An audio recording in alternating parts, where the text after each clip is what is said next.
25 Sweetpeas, and welcome to day 5 of the little mini Valentine's series that we have going on this year. So today I'm looking at a different trio that we have yet to work with from Salon. It is another super fun one. First up, we have a shade called You Go Girl. It is kind of a deeper magenta shade. Then there's a really pretty shimmery shade called Stick It To 'Em. And I love this one. It reminds me of Strawberry Fields from China Glaze, but it's not a dupe. And then we have this final one called She's the Boss, and it's kind of like a reddish pink that has a lavender ultraviolet kind of shimmer in it. So really pretty.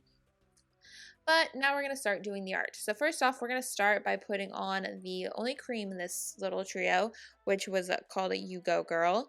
And as you can see here, it has a really nice formula. It goes on well. I feel like the first coat I can still see through a bit, so we are going to go ahead and put on a second coat of it.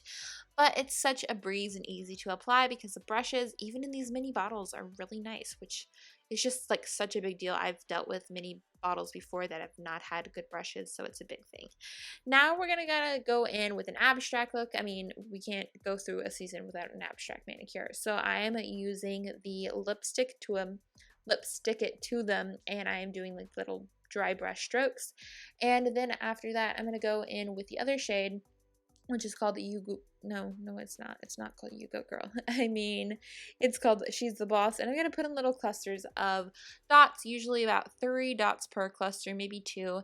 And this is not a super vibrant in-your-face design because it's all very kind of monochromatic in the same sense of color family, and nothing super pops out, but I feel like it's a good kind of, I have Valentine's nails on, but I'm not like super into Valentine's Day, but I kind of also want to be festive.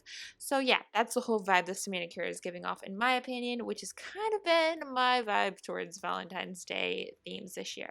So that is it. I hope you all enjoyed this video. Thank you so much for watching, and I will see you back here soon for another new video. Bye!